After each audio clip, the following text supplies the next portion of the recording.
3 weeks ago, I walked into work to find my office door locked and my access card deactivated.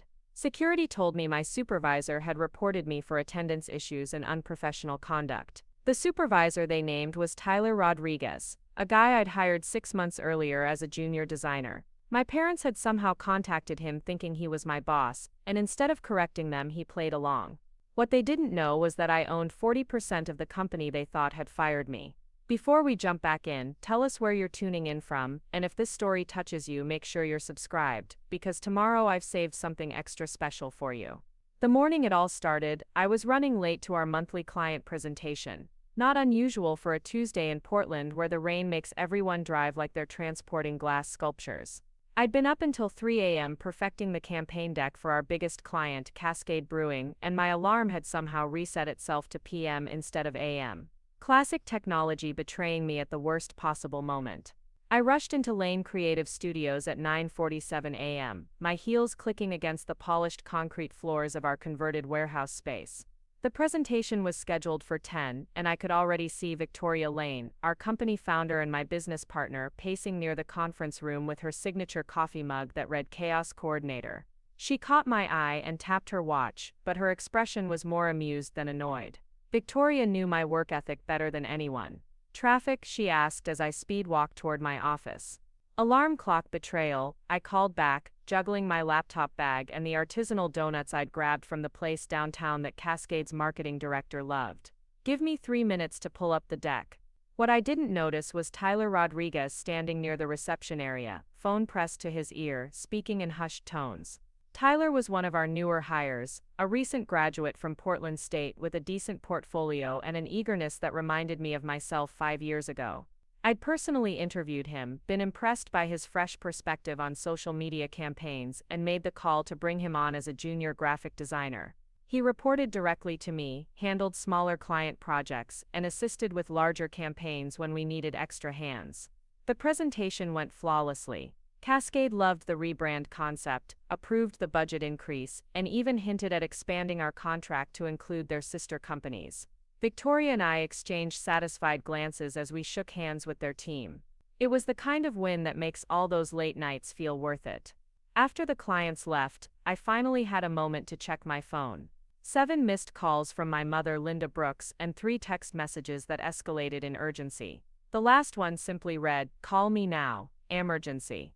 My stomach dropped. Emergency calls from my parents usually meant someone was in the hospital or the house was on fire. I stepped out onto the loading dock behind our building, where the sound of rain on metal roofing would muffle my conversation, and called her back. "Cassidy Marie Brooks, where have you been?" Her voice was sharp, the way it got when she was working herself into a panic. "Working, Mom. I was in a presentation. What's wrong?" "Is Dad okay? Your father is fine, but we need to talk about your job situation. We got a very concerning call from your supervisor." I paused, watching water drip from the fire escape above me. "My supervisor, Tyler Rodriguez. He called us this morning, said he's been trying to reach you about attendance problems. Cassidy, he said, you've been missing important meetings, showing up late, and that you're on some kind of probationary period." The words hit me like cold water. Tyler had called my parents to complain about my work performance. Nothing about this made sense. "Mom, I think there's been some kind of misunderstanding. Tyler isn't don't lie to us, Cassidy. We raised you better than that." Her voice cracked slightly. "He said you've been struggling and that your job might be in jeopardy. We're worried sick. Your father barely slept last night." I could hear my dad's voice in the background, gruff and concerned. Frank Brooks wasn't a man who expressed worry easily, but when he did, it usually came out as frustration. "Is she taking responsibility or making excuses?"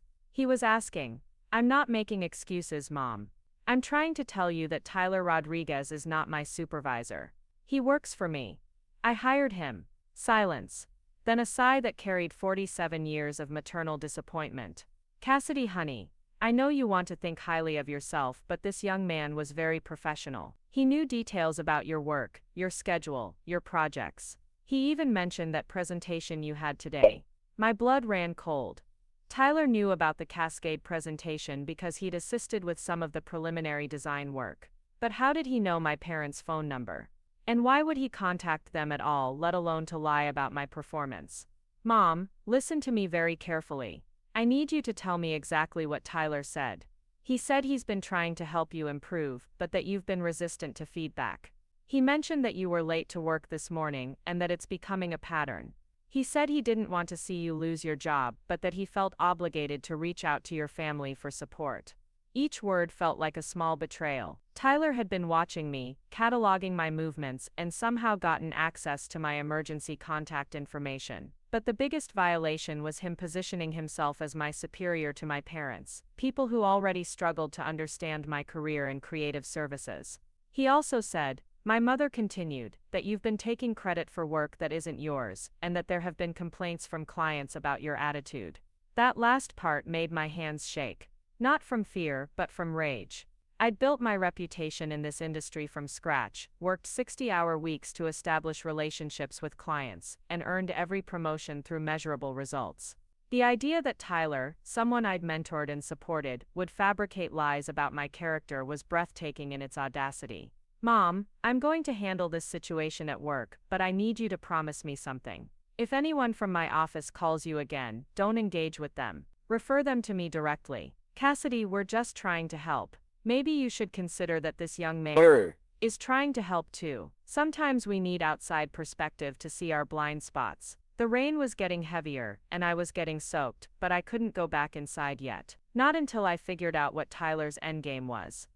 What else did he say? He mentioned that the company has been having some financial difficulties, and that they might need to make some tough decisions about staffing. He said he wanted to give you every opportunity to improve before it came to that. Financial difficulties. That was rich considering we just signed the biggest contract in the company's history. But it explained Tyler's strategy. He was positioning himself as the reasonable, helpful colleague, while painting me as the liability. If my parents believed I was on the verge of being fired, they'd probably encourage me to be more grateful, more compliant, less likely to rock the boat. I have to go, Mom. We'll talk more later. Cassidy, wait. Your father wants to drive down this weekend to talk to your boss directly. He thinks maybe a conversation between adults might help clear the air. No. The word came out sharper than I intended. Dad is not to contact anyone at my office. Promise me. We're just trying to protect you, sweetheart. After we hung up, I stood in the rain for another 10 minutes, trying to piece together Tyler's motivations. Was this about the promotion to senior designer that had gone to someone else? Was he trying to undermine me to create opportunities for himself? Or was there something bigger at play? When I finally went back inside, Tyler was at his desk, headphones on, working on what looked like social media graphics for a local restaurant account. He glanced up when I passed, gave me a friendly nod and smile, then returned to his screen. The normalcy of it was almost surreal. I needed to talk to Victoria, but she was on a call with a potential new client. Instead, I went to my office and started documenting everything I could remember from my conversation with my mother. Dates, times, specific claims Tyler had made. If this was going to escalate, I wanted a paper trail. Around 4 p.m., Victoria knocked on my office door frame. Got a minute? I wanted to debrief the Cascade meeting and talk about next steps. Actually, I need to discuss something else first. It's about Tyler. Victoria's expression shifted to professional concern. She closed the door and took a seat across from my desk. What's going on? I explained the phone call, Tyler's claims to my parents, and the way he'd positioned himself as my supervisor. Victoria's eyebrows rose higher with each detail. He contacted your parents directly. How did he even get their contact information?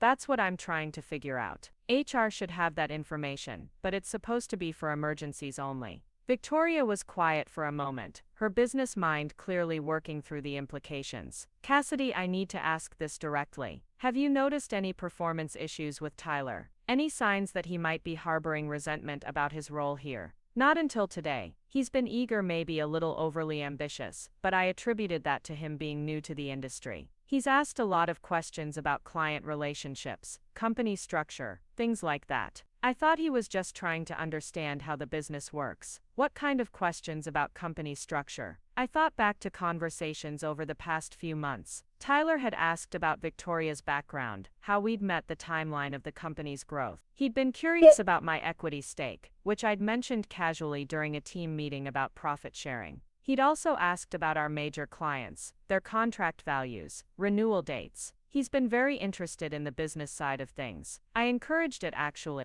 I thought it showed initiative. Victoria's phone buzzed with a text, and she glanced at it briefly. Her expression darkened. Cassidy, we might have a bigger problem. I just got a message from Marcus in accounting. Someone's been asking questions about payroll structures and your compensation. Marcus Kim handled our financial operations and was notoriously discreet about sensitive information. If he was reaching out to Victoria, it meant someone had crossed a line. What kind of questions? I don't have details yet, but Marcus wants to meet with both of us tomorrow morning. He said it's regarding irregularities in information requests. The picture was starting to come into focus, and it wasn't pretty. Tyler hadn't just contacted my parents on a whim. This felt calculated, strategic. But what was his ultimate goal? Victoria, I think we need to have a conversation with Tyler today. Agreed, but I want to talk to Marcus first. Get all the facts. Can you handle things normally until tomorrow? Don't let on that we know what happened. Maintaining normalcy was harder than I expected. Every time Tyler approached my desk with a question or comment. Preparing and narrating this story took us a lot of time, so if you are enjoying it, subscribe to our channel. It means a lot to us. Now back to the story. I found myself analyzing his words for hidden meanings. When he asked if I needed help with the Cascade campaign follow-up, was he being genuinely helpful or fishing for information? When he mentioned that he'd be staying late to work on the restaurant project, was he planning to access files he shouldn't have access to? By 6 p.m., most of the team had left for the day.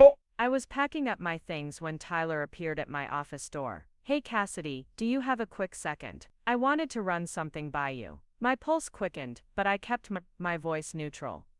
Sure, what's up? I've been thinking about my role here and how I can contribute more to the team. I know I'm still pretty new, but I feel like I have a lot to offer, especially in terms of client relations and strategic thinking. That's great, Tyler. What specifically did you have in mind? Well, I've been building relationships with some of our clients during project work, and I think they trust me. I was wondering if there might be opportunities for me to take on more client-facing responsibilities. Maybe start leading some of the smaller accounts. It was a reasonable request from an ambitious junior employee. If I hadn't known about the phone call to my parents, I would have encouraged his initiative. Instead, I found myself wondering if this was part of a larger plan to position himself as more senior, more valuable to the company. That's definitely something we can discuss as part of your performance review process. Why don't we schedule some time next week to talk about your goals and how they align with our team structure? Actually, I was hoping we could talk about it sooner. I know you have a lot on your plate, and I don't want to add to your stress. Maybe I could chat with Victoria directly. Get her perspective on growth opportunities. There it was. Tyler wanted to bypass me and go directly to Victoria. In a normal situation, that might be a red flag for insubordination. In this context, it felt like confirmation that he was trying to undermine my authority. Tyler, any conversations about role changes or additional responsibilities should include me, since I'm your direct supervisor. That's just how our reporting structure works. Of course, I didn't mean to suggest otherwise. I just know how busy you've been lately, and I thought maybe Victoria could give me some guidance on professional development while you focus on the bigger projects. The way he said how busy you've been lately made my skin crawl. It was the same energy as his conversation with my parents, positioning my work as somehow inadequate or overwhelming for me to handle. I appreciate your consideration, but I'm never too busy to support my team members' growth. Let's plan on meeting Thursday afternoon to discuss your goals in detail. Sounds perfect. Thanks for being so understanding, Cassidy. I know this transition period has been challenging for everyone. Transition period, we hadn't discussed any transitions. But Tyler left before I could ask for clarification, gathering his things with a satisfied expression that made my stomach turn. That night I couldn't sleep. I kept replaying the conversation, analyzing every word choice, every facial expression. Tyler's behavior felt like a chess game I didn't realize I was playing. But what was his end goal? Did he want my job specifically, or was he trying to create chaos for some other reason? I decided to do some research. Social media stalking felt juvenile, but I needed to understand who I was dealing with. Tyler's LinkedIn profile showed a typical career trajectory for someone his age, with internships at smaller agencies and freelance work during college. His recommendations were standard, praising his creativity and reliability. Nothing seemed unusual, but his Instagram told a different story. Photos of expensive dinners, designer clothes, a new car that definitely cost more than his junior designer salary could support. Either Tyler had family money, significant debt, or income sources I wasn't aware of. I scrolled back through his posts from the past 6 months, looking for any clues about his motivations or connections. Most of it was typical social media content, but one post from 3 weeks ago caught my attention. It was a photo of Tyler at what looked like a networking event, standing next to a man I didn't recognize. The caption read, "Great conversation about disrupting traditional agency hierarchies, with someone who really gets the vision." Disrupting traditional agency hierarchies. That phrase stuck with me as I finally drifted off to sleep, and it was the first thing I thought about when my alarm went off at 7 a.m. The next morning, I arrived at the office early, hoping to catch Marcus before our official meeting. I found him in the break room, making his usual elaborate pour-over coffee with the precision of a scientist. "Morning, Marcus. Victoria said you wanted to discuss some irregularities." Marcus looked around to make sure we were alone, then lowered his voice. "Tyler Rodriguez came to me yesterday, asking about company equity distribution and your compensation structure. He said he was working on a project for Victoria and needed the information for budget planning. What did you tell him?" "Nothing, obviously. But Cassidy, he knew details about your salary range and benefits package that he shouldn't have access to. He mentioned specific numbers that are only in your HR file." My blood went cold. How could he have gotten that information? That's what I've been trying to figure out. I checked our system logs, and there's no record of anyone accessing your file inappropriately. But he also asked about the company's financial structure, ownership percentages, things that would only be relevant if someone was planning to make changes to the business. Victoria arrived a few minutes later, and Marcus repeated his concerns. Her expression grew increasingly serious as he described Tyler's questions about company valuation, client contract terms, and revenue projections. "It sounds like he's conducting due diligence," Victoria said finally. "The kind of research someone would do if they were planning to make a business acquisition, or if they were gathering information for a competitor, or if they were planning to start their own agency and wanted to poach clients," I added.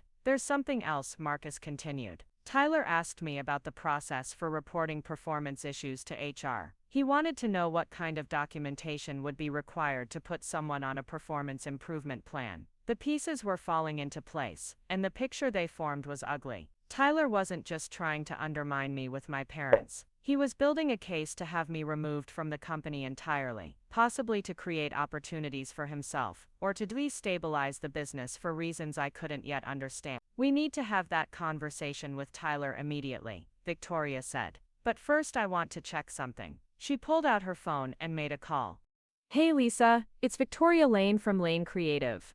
I have a quick question about one of our employees and whether anyone has contacted you about references or background checks recently." Lisa was our HR consultant who handled employee verification calls. Victoria put the call on speaker so Marcus and I could hear. "Actually, yes," Lisa said. "I got a call yesterday from someone claiming to be from a potential client of yours. They were asking about an employee named Cassidy Brooks, specifically about her reliability and whether she had decision-making authority on client accounts." "What did you tell them?" "I followed standard protocol and refused to provide any information without written consent from the employee." But the caller was persistent. "They knew specific details about your company structure and mentioned that they were considering a large contract that would require working closely with Cassidy." Victoria and I exchanged glances.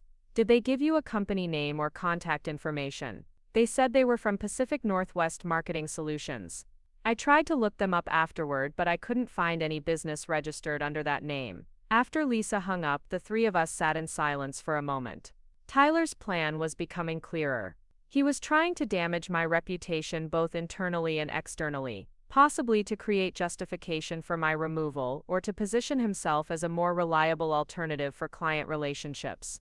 "I think we need to involve legal counsel before we confront Tyler," Victoria said. "If he's gathering proprietary information or attempting to interfere with client relationships, we could be looking at serious legal violations." "Agreed," I said. "But I also think we need to secure our systems and limit his access to sensitive information immediately." Marcus nodded. "I can revoke his access to financial files and client databases without raising suspicions. I'll say it's part of a routine security update." "Do that now," Victoria instructed. "And document everything. If this goes legal, we'll need a clear timeline of events and evidence of his actions.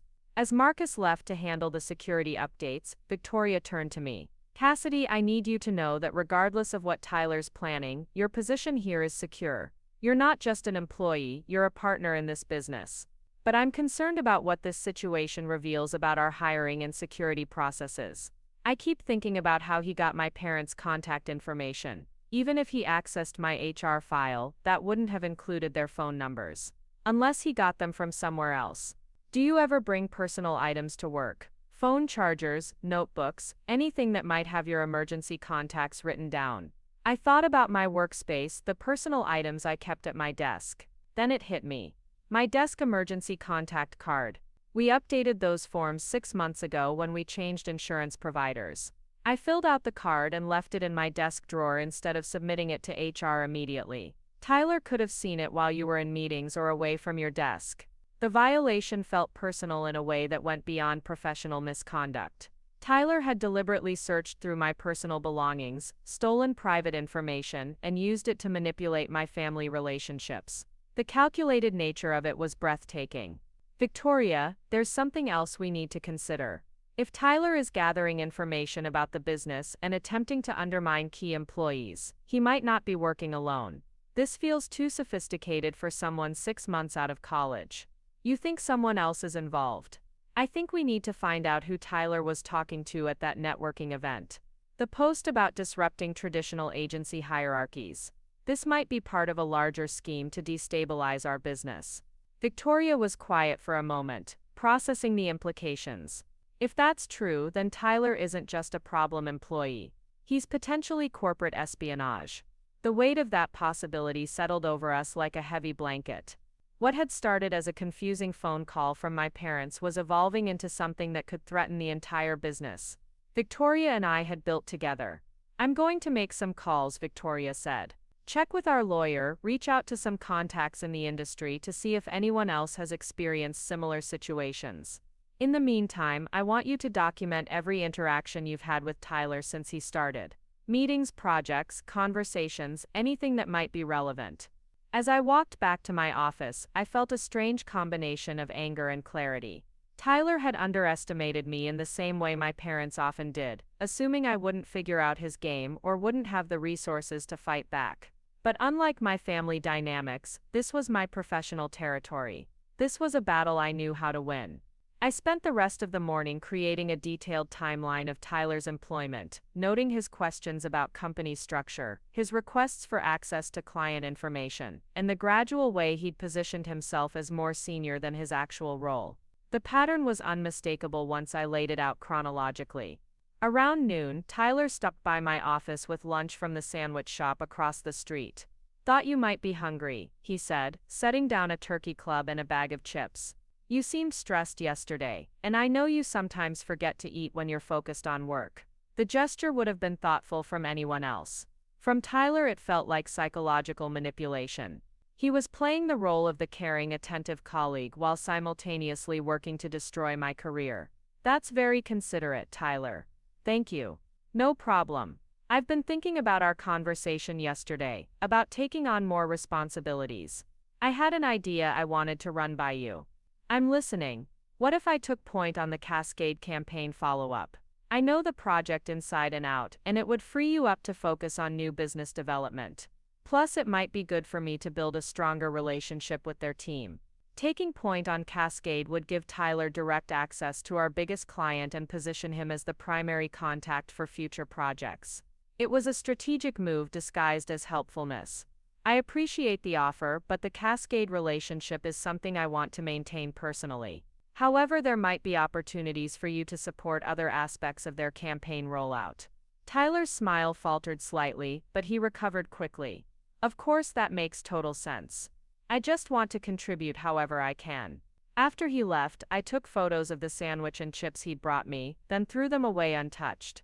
It felt paranoid, but I wasn't taking any chances with someone who'd already proven capable of deception.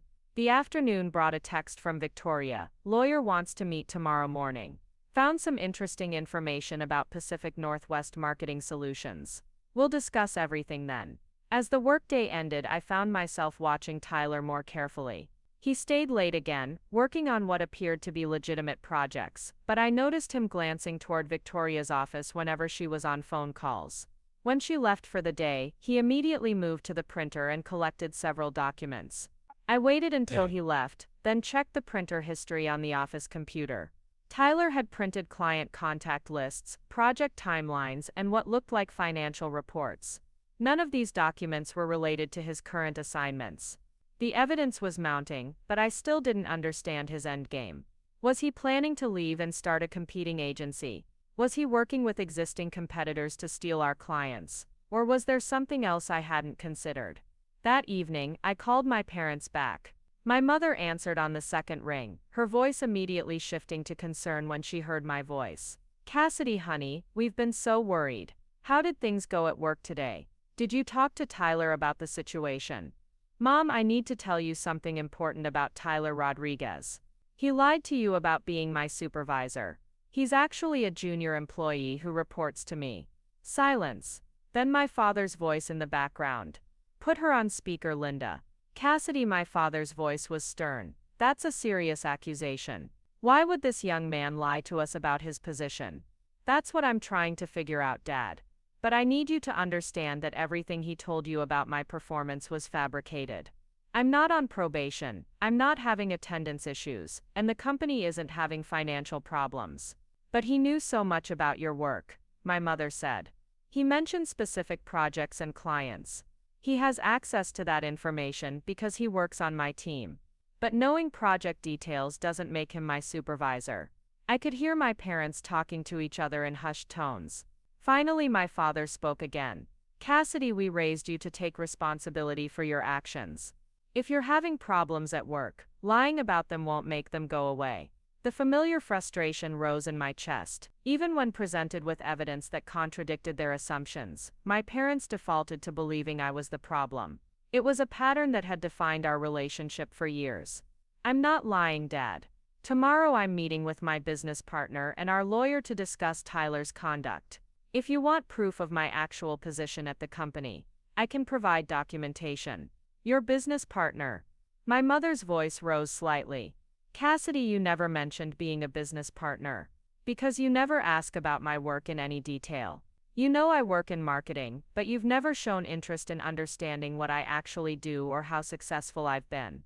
The conversation ended awkwardly, with my parents promising to think about what I'd told them and me promising to keep them updated on the situation. But I could tell they still didn't believe me. Tyler's lies had been more convincing than my truth, partly because they aligned with my parents' existing assumptions about my capabilities. That night, I did more research on Tyler's background, looking for connections to competitors or signs of financial desperation that might explain his actions. I found his college thesis online, a project about disrupting traditional business hierarchies through strategic information gathering. The language was academic, but the concepts were uncomfortably similar to what he seemed to be attempting at our company. I also found records of him attending several industry networking events in the months before we hired him, including one hosted by Meridian Creative, our biggest local competitor. It could have been innocent professional development, but given everything else, it felt like reconnaissance. As I prepared for bed, my phone buzzed with a text from an unknown number. "Hope you enjoyed lunch today. Tyler thinks very highly of you." My blood ran cold. Someone else was definitely involved, and they wanted me to know they were watching. The game Tyler was playing was bigger and more dangerous than I'd realized, and tomorrow's meeting with Victoria and the lawyer couldn't come soon enough. The lawyer's office smelled like expensive leather and disappointment. Margaret Chen had the kind of sharp intelligence that made you sit up straighter without realizing it, and her questions cut through Tyler's deception like a scalpel through tissue paper. Victoria and I sat across from her mahogany desk, watching her review the documentation we'd compiled overnight. "This is more serious than typical workplace misconduct," Margaret said, setting down the printed emails and timeline. "If Tyler Rodriguez is gathering proprietary information while misrepresenting his role to external parties, we're looking at potential trade secret theft and fraud." She leaned back in her chair, fingers steepled. "The text message you received last night suggests coordination with outside parties. That elevates this from internal personnel issues to possible corporate espionage." Victoria shifted uncomfortably. What are our options? Several, but we need to move carefully. If we tip our hand too early, Tyler and his associates could destroy evidence or accelerate whatever timeline they're working with. I recommend conducting a forensic audit of your computer systems while maintaining normal operations. Margaret's phone buzzed, and she glanced at the screen. Excuse me, I need to take this call. It might be relevant to your situation. She stepped out of the office, leaving Victoria and me alone with our mounting anxiety. Through the floor-to-ceiling windows, downtown Portland looked deceptively peaceful, people walking to work with no idea that corporate warfare was brewing in the creative district. Cassidy, I have to ask, Victoria said quietly. Are you prepared for how ugly this might get? If Tyler's working with competitors, they might try to damage your reputation publicly. My reputation is all I have in this industry. If I don't fight for it now, I'll spend the rest of my career explaining why I let someone steal my work and undermine my credibility. Margaret returned with a grim expression. That call was from a contact at the Oregon State Bar. Pacific Northwest Marketing Solutions isn't just a fake company name. Someone's been using it to request verification calls about several local agency employees, not just you. This appears to be a coordinated effort to gather intelligence on multiple companies. The scope of the conspiracy was expanding beyond our worst fears. Tyler wasn't just targeting me or Lane Creative. He was part of something larger, more systematic. How many other agencies are affected? Victoria asked. At least 4 that we know of. All boutique creative firms with strong client relationships and proprietary processes. Someone's conducting industrial espionage on a significant scale. Margaret pulled out a legal pad and began sketching what looked like an organizational chart. Here's what I think is happening. Tyler and others like him are being placed in junior positions at successful agencies. They gather intelligence about client relationships, financial structures, and key personnel. Then they either steal clients directly or sell information to larger competitors, looking to acquire or eliminate smaller firms. But why me specifically? I asked. Tyler could have targeted Victoria just as easily.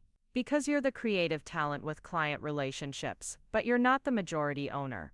If they can undermine your credibility and position Tyler as your replacement, they gain access to your client base without having to deal with Victoria's business oversight. The strategy was diabolical in its simplicity. By positioning himself as my supervisor to my parents, Tyler was creating external validation for a narrative where I was incompetent, and he was the responsible adult keeping things together. If my own family believed I was struggling professionally, it would be easier to convince clients and industry contacts that changes in personnel were necessary. What's our next move? Victoria asked. We set a trap. Give Tyler access to false information and see what he does with it. Meanwhile, we conduct that forensic audit and gather evidence of his actual activities. Margaret outlined a plan that felt like something from a spy novel. We would create fake client proposals with embedded tracking codes, fabricate financial documents with specific details that could be traced, and monitor Tyler's communications without alerting him to our suspicions. This has to stay between the 3 of us. Margaret emphasized. If Tyler's suspects were onto him, he could disappear with whatever information he's already gathered. Returning to the office felt surreal. Tyler was at his desk, working on what appeared to be social media graphics for the restaurant client, looking every bit the dedicated junior designer. When he saw Victoria and me walking in together, he offered his usual friendly wave. How was your meeting? He asked. Anything exciting on the horizon? Just boring legal stuff. Victoria replied smoothly. Contract reviews and compliance updates. Actually, Tyler, I said, improvising based on Margaret's advice, I might need your help with something confidential this afternoon. We're putting together a proposal for a potential new client, and I could use an extra set of eyes on the creative concepts. Tyler's interest was immediate and obvious. Absolutely, I'd love to help.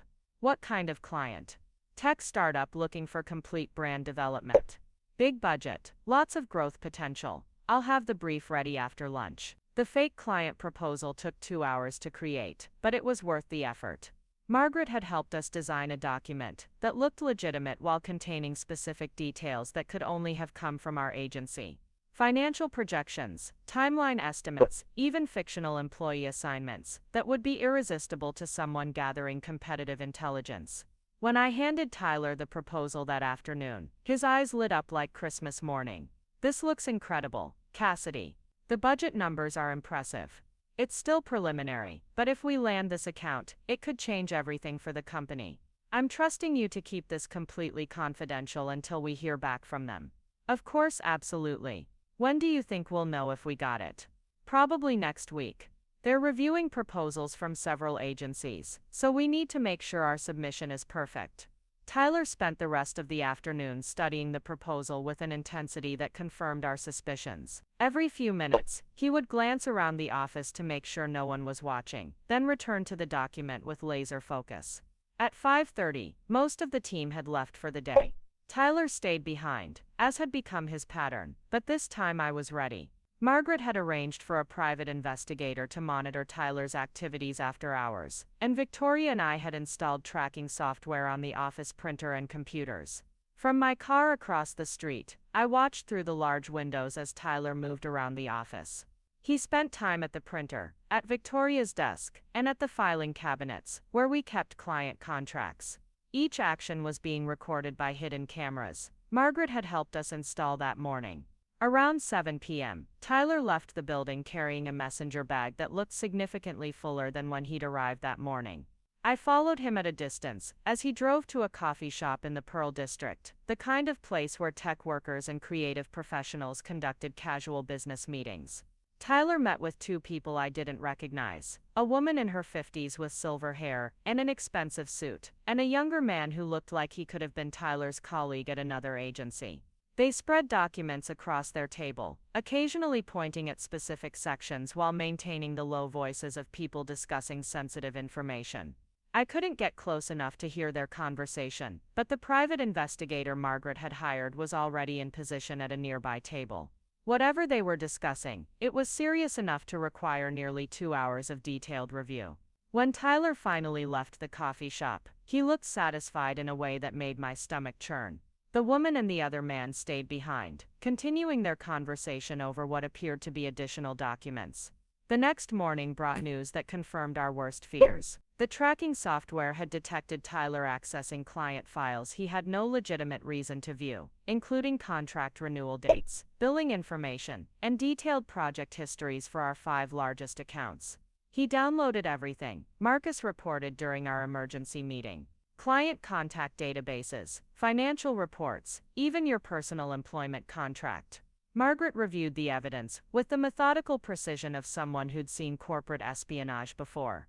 "This gives us grounds for immediate termination and criminal charges, but I still recommend waiting until we understand the full scope of the operation." "How long do we wait while he steals everything we've built?"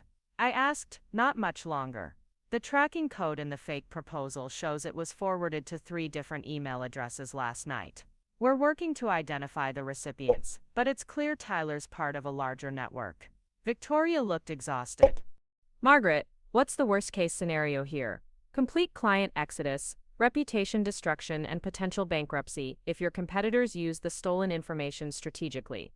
They could underbid your proposals, poach your staff, and spread rumors about your company's stability." The weight of that possibility settled over us like a lead blanket. Everything Victoria and I had worked to build could be destroyed by someone we'd trusted, someone I'd personally brought into the company. "There's something else," Margaret continued. "The woman Tyler met with last night, her name is Patricia Winters. She's a business consultant who specializes in agency acquisitions. Her client list includes Meridian Creative. Meridian Creative was our biggest local competitor, the kind of large corporate agency that viewed boutique firms like ours as either acquisition targets or obstacles to be eliminated. If they were behind Tyler's infiltration, it meant this wasn't random industrial espionage. It was a targeted attack designed to either force us to sell or destroy us completely. Why didn't they just try to buy us out directly?" Victoria asked. "Because you wouldn't have sold, and your client relationships are too strong to simply steal through traditional competition. They needed inside information to mount an effective campaign against you." The plan was becoming clearer. Meridian would use the stolen information to systematically undermine our client relationships, probably by underbidding our contracts and spreading rumors about our company's instability. Meanwhile, Tyler would position himself as a stable alternative when clients started looking for new representation. How do we stop them? I asked. We turn the tables, use their strategy against them while gathering evidence for criminal prosecution. Margaret outlined a counterattack that was elegant in its simplicity. We would feed Tyler false information about company problems, financial difficulties, and client dissatisfaction. When Meridian acted on that information, we'd have proof of their industrial espionage and grounds for a lawsuit that could destroy their reputation. What about Tyler? Victoria asked. We let him think he's winning until we have enough evidence to put him in prison. The next phase of our operation required careful timing and flawless execution. I started complaining loudly about cash flow problems during phone calls I knew Tyler could overhear. Victoria began having staged conversations about potential layoffs and the need to find new investors. Meanwhile, Marcus created false financial reports showing declining revenue and increasing expenses. We made sure Tyler had access to these documents while monitoring everything he did with the information. The response was swift and predictable. Within days, 3 of our clients received unsolicited proposals from Meridian Creative, offering to complete their current projects at significantly reduced rates due to industry concerns about smaller agency stability. 2 clients called us directly to ask about the rumors. One mentioned receiving a call from someone claiming to be a former employee who was concerned about the company's financial health. It's working, Margaret reported during our weekly strategy meeting. Meridian's moving faster than we expected, which means they're confident in their information. That confidence will be their downfall. But the psychological toll of the deception was harder than I'd anticipated. Watching Tyler act friendly and concerned while systematically betraying everything I'd worked for required a level of emotional control that left me exhausted at the end of each day. The breaking point came during a team meeting where Tyler suggested that client concerns about company stability might require transparent communication about our challenges and changes in leadership that could address those concerns. He was positioning himself as the solution to problems he'd created, all while maintaining the facade of being a supportive team member. The audacity was breathtaking. What kind of leadership changes do you think would reassure clients? I asked, keeping my voice neutral. Well, sometimes fresh perspectives can revitalize client relationships. Maybe someone with a different approach to project management could help rebuild confidence. Tyler was suggesting his own promotion while pretending to offer objective analysis. If I hadn't known about his deception, his comments might have seemed like legitimate strategic thinking. After the meeting, Victoria pulled me aside. I don't know how much more of this I can take. Watching him manipulate our team while planning to destroy our company is making me physically ill. Margaret says we're close to having everything we need for prosecution. A few more days and we can end this. What if a few more days is too long? What if we lose clients while we're playing these games? It was a valid concern. Our reputation was our most valuable asset, and every day we allowed Tyler's campaign to continue was a day that reputation sustained damage. That afternoon, I made a decision that went against Margaret's advice. I called my parents. Mom, I need to tell you something about the conversation you had with Tyler Rodriguez. My mother's voice immediately shifted to defensive mode. Cassidy, we've been over this. You can't keep blaming other people for your problems. I'm not blaming anyone. I'm telling you that Tyler has been arrested for corporate espionage. Silence. It wasn't true yet, but it would be soon enough. What are you talking about? My father's voice joined the conversation. Tyler Rodriguez was planted in our company by a competitor to steal client information and undermine key employees. The phone call he made to you was part of a deliberate campaign to damage my reputation and position himself as my replacement. That's impossible, my mother said. He was so professional, so concerned about your well-being. Mom, Tyler wasn't my supervisor. He was a junior employee who reported to me. I own 40% of the company he told you was considering firing me.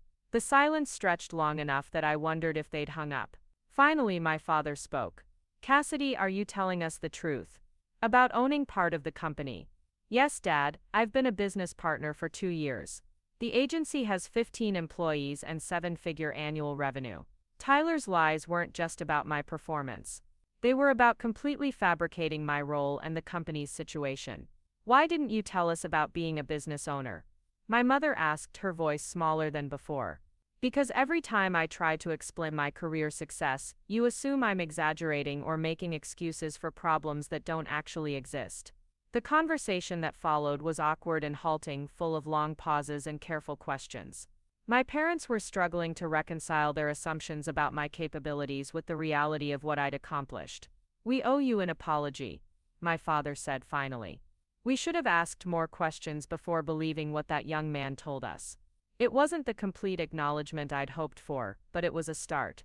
For the first time in years, my parents were considering that their assumptions about my life might be wrong. The next morning brought the evidence Margaret had been waiting for. Tyler had forwarded our false financial reports to Patricia Winters, who had immediately shared them with Meridian Creative's executive team. Within hours, Meridian had reached out to our 3 largest clients with proposals that specifically referenced our fabricated financial difficulties. "We have them," Margaret announced during our emergency meeting. "Multiple felony charges for Tyler, civil liability for Meridian Creative, and enough evidence to destroy their reputation permanently." "What happens now?" Victoria asked. "Now we spring the trap. I've already contacted the FBI's white-collar crime unit. They'll be here this afternoon to arrest Tyler and execute search warrants on Meridian's offices." The timing was crucial. Tyler needed to be arrested at our office in front of the team so everyone would understand that his betrayal was real and prosecutable. It would also send a message to any other corporate spies that industrial espionage carried serious consequences. At 2 p.m., federal agents walked into Lane Creative Studios with all the drama of a television crime show. Tyler looked up from his computer as they approached his desk, his expression shifting from confusion to panic in seconds. "Tyler Rodriguez, you're under arrest for conspiracy to commit trade secret theft and wire fraud." The office went silent as agents handcuffed Tyler and read him his rights. His eyes found mine across the room, and for the first time since I'd known him, his mask slipped completely. The friendly, ambitious junior designer was gone, replaced by someone whose hatred was raw and undisguised. "This isn't over," he said as agents led him toward the exit. "You have no idea what you're really up against." But I did know. I'd spent weeks understanding exactly what I was up against, and I'd won. The aftermath moved quickly. Meridian Creative's offices were raided that afternoon, resulting in additional arrests and the seizure of computers containing stolen information from multiple agencies. Patricia Winters was charged as a co-conspirator, and Meridian's CEO resigned in disgrace. Local media covered the story as a cautionary tale about corporate espionage in the creative industry. Victoria and I were interviewed by the Portland Business Journal about protecting small businesses from industrial spying, and our client base actually grew as a result of the publicity. But the personal victory felt more significant than the professional one. For the first time in my adult life, my parents had seen concrete evidence that their assumptions about my capabilities were wrong. Tyler's lies had been so elaborate and specific that they couldn't be dismissed as misunderstandings or exaggerations. That evening, my mother called me at home. "Cassidy, your father and I have been talking. We realize we've made some unfair assumptions about your career and your ability to handle professional challenges. I appreciate that, Mom. We're proud of what you've built, and we're sorry we didn't recognize it sooner. That young man took advantage of our ignorance about your actual position, and we should have asked you directly instead of believing a stranger." It wasn't a complete transformation of our relationship, but it was acknowledgement that their perspective had been flawed. For someone who'd spent years feeling invisible to her own family, that acknowledgement felt like a small miracle. The legal proceedings would continue for months, but Tyler's immediate threat was over. Our clients were not only staying but referring new business to us, impressed by how we'd handled the crisis. The false financial reports we'd created as bait became the foundation for a case study that Margaret planned to present at legal conferences about protecting businesses from corporate espionage. As I sat in my office that night, looking out at the Portland skyline through windows that no longer felt like they were hiding threats, I realized something important. Tyler's deception had revealed not just his own character, but the character of everyone around me. My team had remained loyal despite rumors of financial problems. My clients had trusted us enough to ask direct questions instead of simply jumping ship. Even my parents, in their flawed way, had been trying to protect me from what they believed was a genuine threat. The experience had been painful, but it had also been clarifying. I now knew exactly who I could trust, what I was capable of handling, and how strong the foundation of my professional life really was. Tyler Rodriguez had tried to steal my career, my reputation, and my relationships. Instead, he'd proven that all 3 were more resilient than I'd ever imagined. 6 months after Tyler's arrest, I thought the worst was behind us. The FBI investigation had concluded.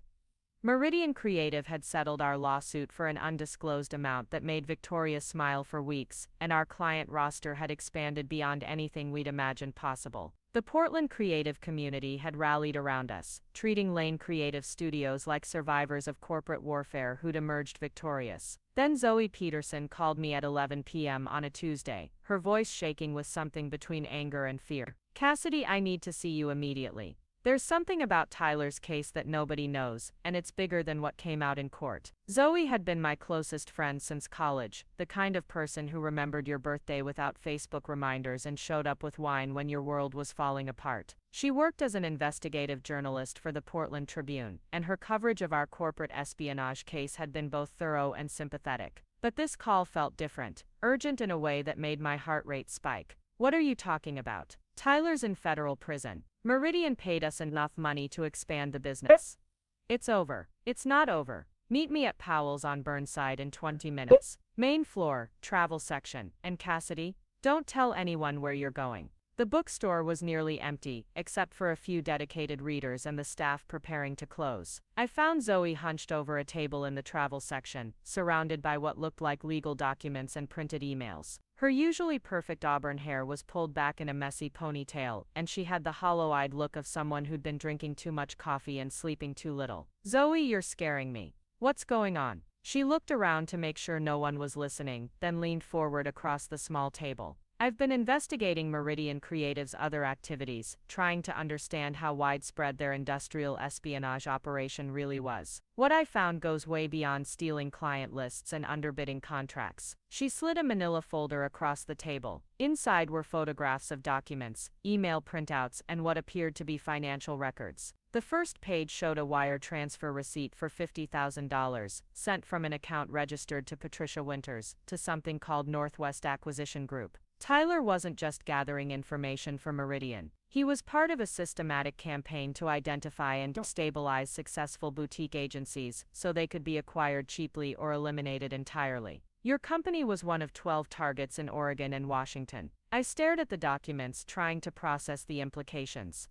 12 agencies. How is that possible without someone noticing the pattern? Because they were smart about it. They never hit more than one agency in the same market sector at a time, and they spaced out their operations over 2 years. Some agencies were driven into bankruptcy through client theft and reputation damage. Others were acquired by shell companies that turned out to be Meridian subsidiaries. The scope of the conspiracy was staggering. What we'd experienced wasn't random corporate espionage or even targeted competition. It was a coordinated elimination campaign designed to consolidate the regional creative services market under Meridian's control. "How did you find all this?" Patricia Winters kept detailed records, probably for insurance purposes or to prove her value to Meridian's board. When the FBI raided her offices, they seized everything, but most of it was sealed under court order. A source at the Bureau leaked copies to me because they were frustrated that the full scope of the conspiracy wasn't made public during Tyler's trial. Zoe pulled out another document, this one showing an organizational chart that made my blood run cold.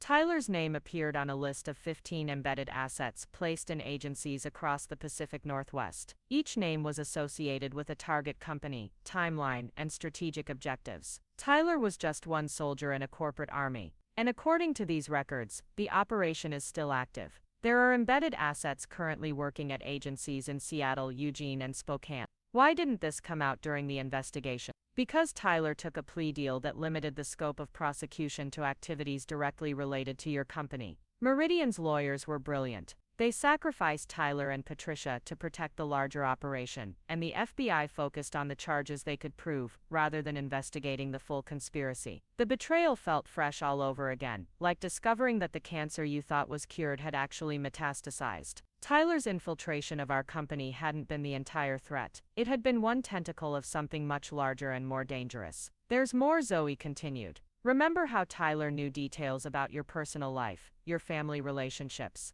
That wasn't just from snooping through your desk. They had a complete psychological profile on you, developed by a consulting firm that specializes in what they call behavioral vulnerability assessment." She handed me a bound report with my name on the cover. Inside were details about my family dynamics, my relationship with my parents, my tendency to internalize criticism, and strategic recommendations for exploiting those characteristics. The clinical language made my personal struggles sound like weaknesses to be manipulated. They knew exactly how to weaponize your parents' doubts about your career success. Tyler's phone call wasn't improvised. It was carefully scripted based on psychological analysis of your family relationships. Reading about my own vulnerabilities in corporate consulting language was one of the most violating experiences of my life. Someone had studied my personality, identified my emotional weak points, and developed a strategy to use my family relationships against me. The personal had become tactical. Who else knows about this?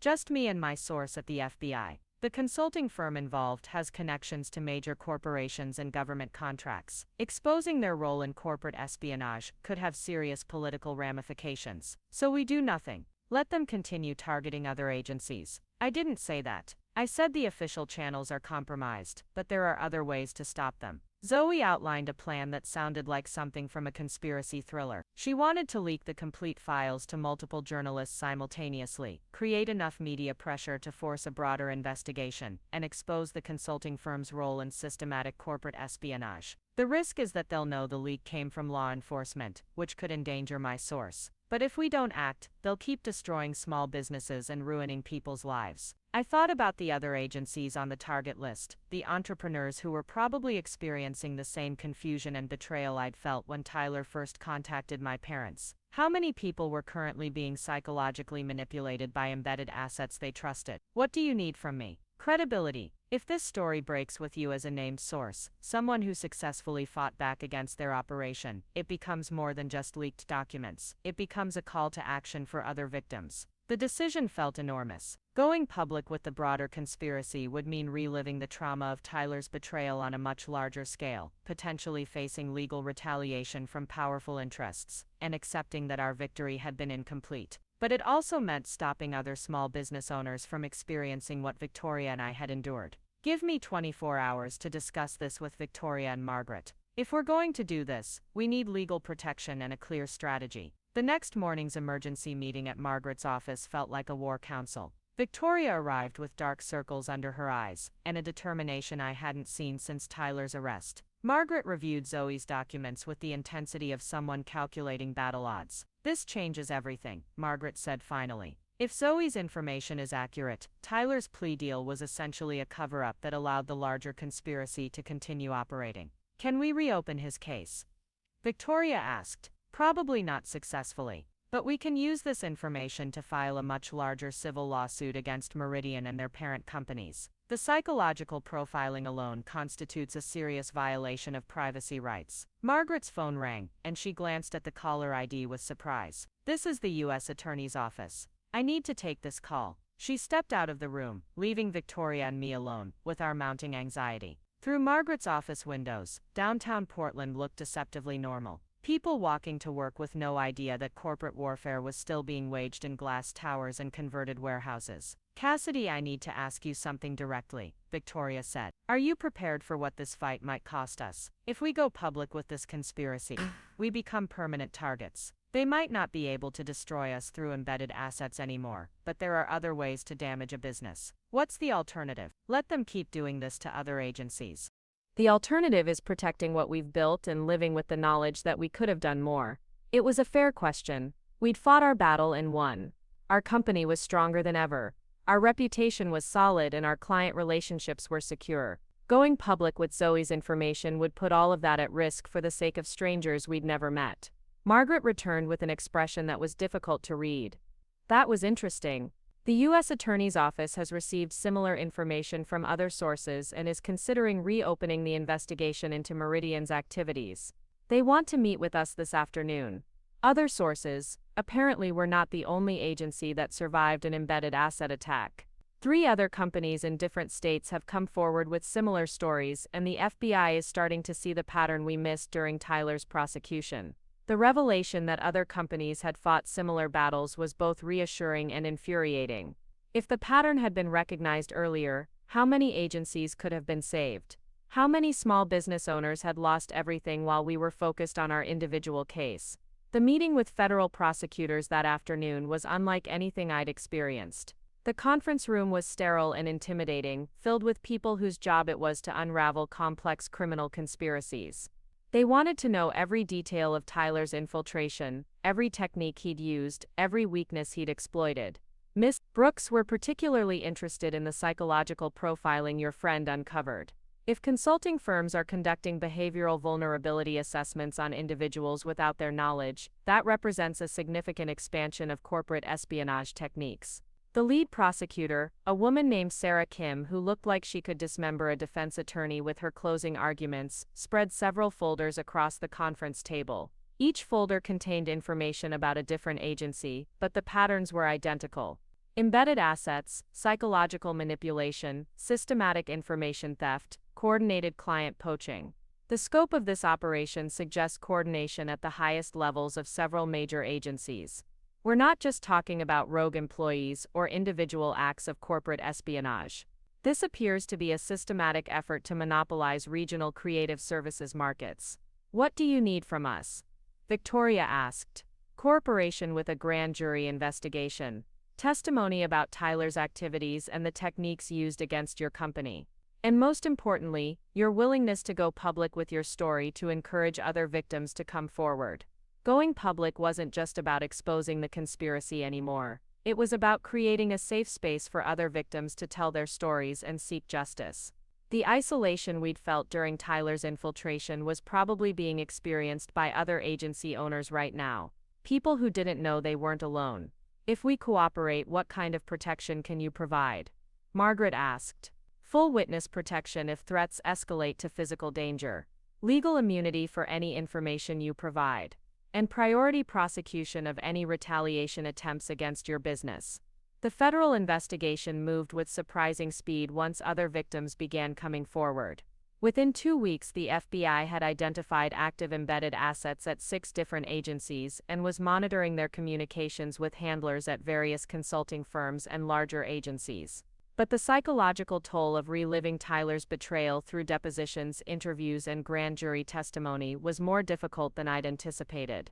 Every question about his techniques forced me to remember the feeling of being systematically undermined by someone I'd trusted and mentored. The breakthrough came when federal agents arrested Jennifer Walsh, an embedded asset working at a Seattle design firm.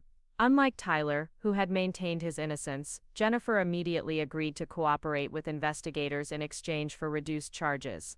Her testimony revealed the complete structure of the conspiracy. The psychological profiling was the key to everything, she explained during a recorded interview that prosecutors shared with us. They didn't just place us randomly in target companies. They studied the owners and key employees, identified emotional vulnerabilities, and matched us with targets we could most effectively manipulate. Jennifer had been specifically chosen to infiltrate the Seattle firm because the owner had a complicated relationship with his adult son. Her assignment was to position herself as a surrogate daughter figure while gradually undermining the son's role in the business. The goal was always complete ownership transfer, either through acquisition or bankruptcy. My handlers didn't care which outcome we achieved as long as the target company ended up under their control. The recordings of Jennifer's testimony were difficult to listen to, but they provided crucial evidence about the conspiracy's scope and sophistication. This wasn't corporate espionage conducted by ambitious individuals. It was industrial warfare conducted by systematic infiltration and psychological manipulation. 2 months after Jennifer's arrest, the first major indictments were announced. 12 individuals at various consulting firms and agencies were charged with conspiracy, wire fraud, and violations of the Economic Espionage Act. Meridian Creative's parent company was named as a defendant in a civil racketeering lawsuit that could result in hundreds of millions of dollars in damages.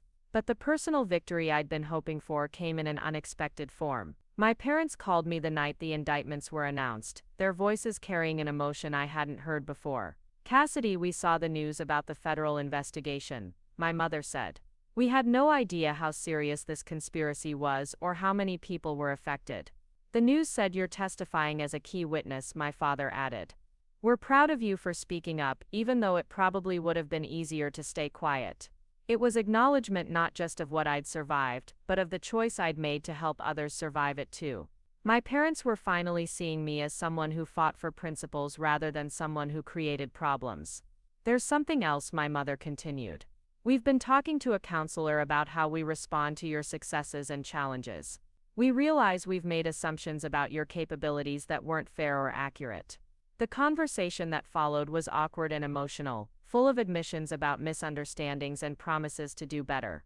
It wasn't a complete transformation of our relationship, but it was acknowledgement that their perspective needed to change.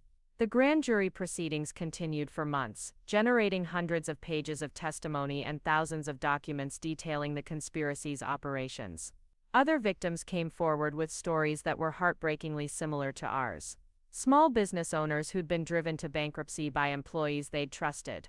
Entrepreneurs who'd lost everything because embedded assets had systematically destroyed their client relationships. One woman from Eugene told a story that made me cry in the courthouse bathroom. Her embedded asset had manipulated her into believing she was developing early-onset dementia, convincing her to sign over power of attorney before disappearing with her company's assets. She'd spent 2 years thinking she was losing her mind when she was actually being systematically robbed. The psychological damage caused by these operations went far beyond financial losses.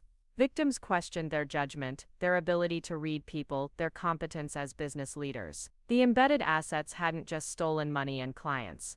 They'd stolen confidence and trust in ways that might never fully heal. But there was also inspiration in the courthouse hallways. Victims were connecting with each other, sharing strategies for rebuilding their businesses and their confidence. Some were forming partnerships, combining their resources and expertise to create stronger companies than they'd had before. Victoria and I found ourselves at the center of an informal support network for victims of corporate espionage. Other agency owners called us for advice about rebuilding client relationships, improving security protocols, and identifying potential threats. We'd become accidental experts in surviving systematic betrayal. The consulting firm that had developed Tyler's psychological profile settled our civil lawsuit for an amount that required a confidentiality agreement, but the precedent was established.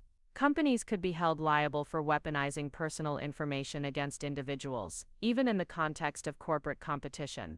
More importantly, the publicity surrounding the federal investigation made embedded asset operations much more difficult to execute. Agency owners were more cautious about new hires, more protective of sensitive information, and more likely to verify unusual claims about company problems.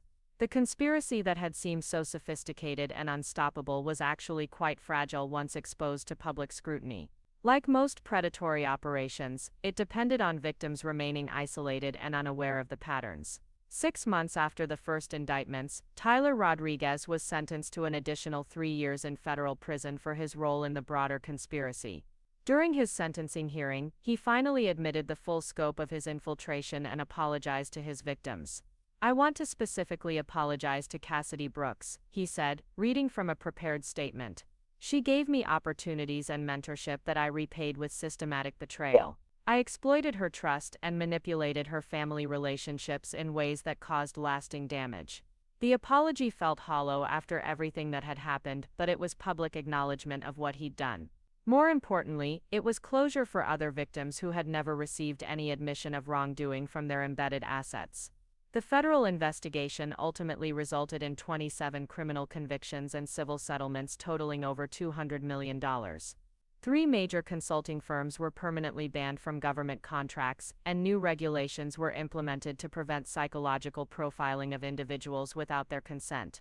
But the most significant outcome was the network of relationships that developed between victims and survivors. What had started as isolated attacks on individual businesses became a community of entrepreneurs who understood the unique challenges of rebuilding after systematic betrayal. Lane Creative Studios became a case study in business schools and law enforcement training programs, an example of how to identify and respond to embedded asset operations. Victoria and I were invited to speak at conferences about corporate security and victim advocacy, roles we'd never imagined for ourselves. The speaking engagements led to consulting opportunities with other agencies that suspected they might be under attack. We developed protocols for identifying potential embedded assets, protecting sensitive information, and maintaining business operations during security investigations. In an unexpected way, Tyler's betrayal had created new opportunities for us. Our expertise in surviving corporate espionage made us valuable to companies facing similar threats. We turned our trauma into a profitable specialty that helped other businesses protect themselves.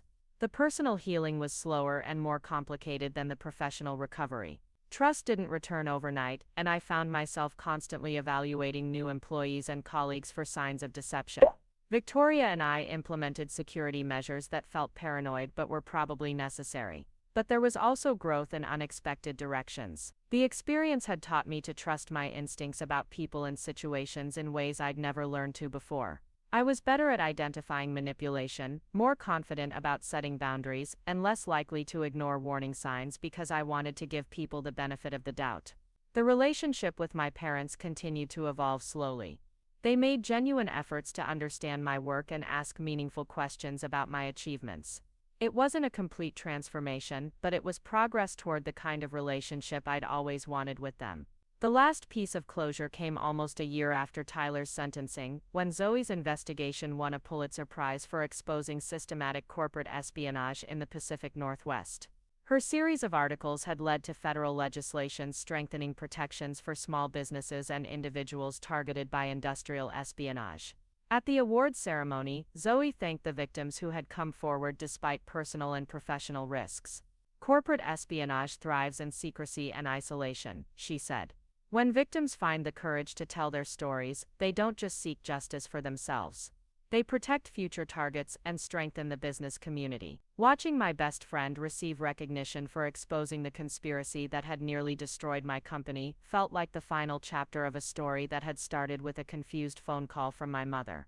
Tyler Rodriguez had tried to steal my career, my reputation, and my family relationships. Instead, he'd revealed the strength of all three and created opportunities I'd never imagined possible. The embedded asset operation was designed to turn victims against each other, to isolate them and make them question their own competence. Instead, it had created a network of survivors who were stronger together than they'd ever been alone. Sometimes the best revenge against systematic betrayal is building something better than what they tried to destroy. 3 years after the federal investigation concluded, I received an email that made my hands shake with rage I thought I'd processed years ago.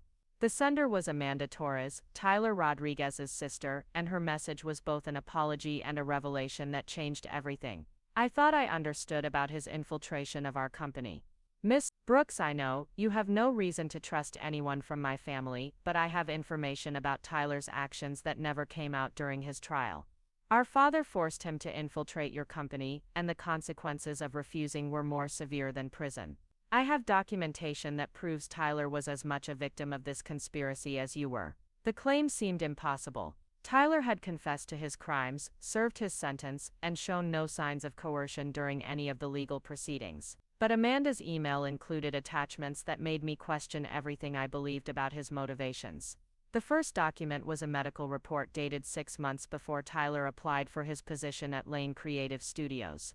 It detailed injuries consistent with severe physical assault, including broken ribs, a fractured wrist, and facial trauma requiring reconstructive surgery.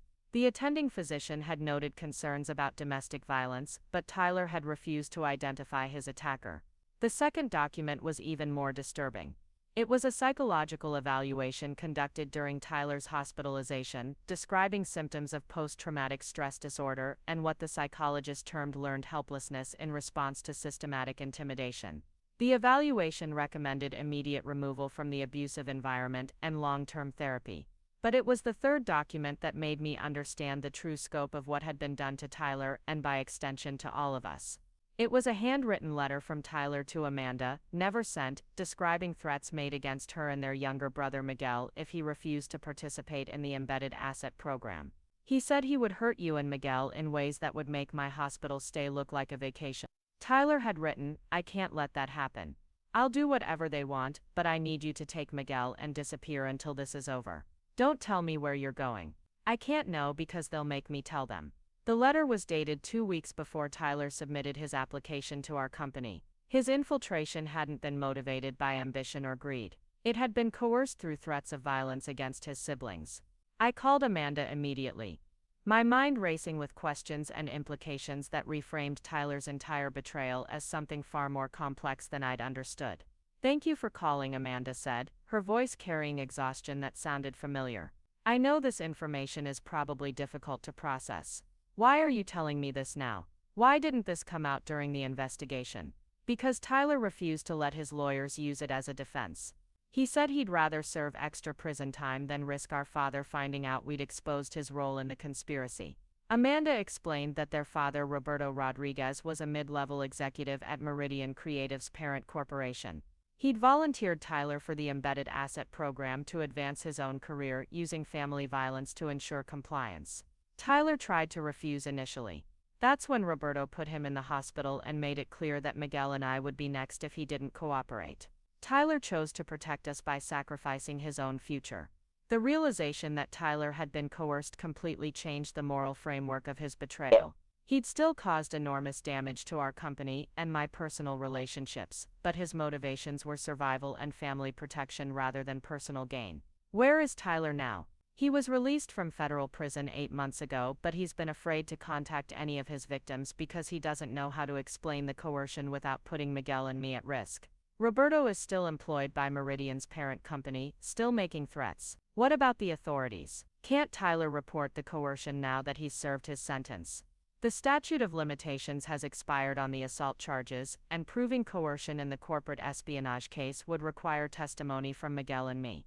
Roberto has made it clear that cooperation with law enforcement would have fatal consequences for our family. The situation was a legal and ethical nightmare. Tyler had committed serious crimes, but under duress that would have constituted a valid defense if he'd been willing to use it.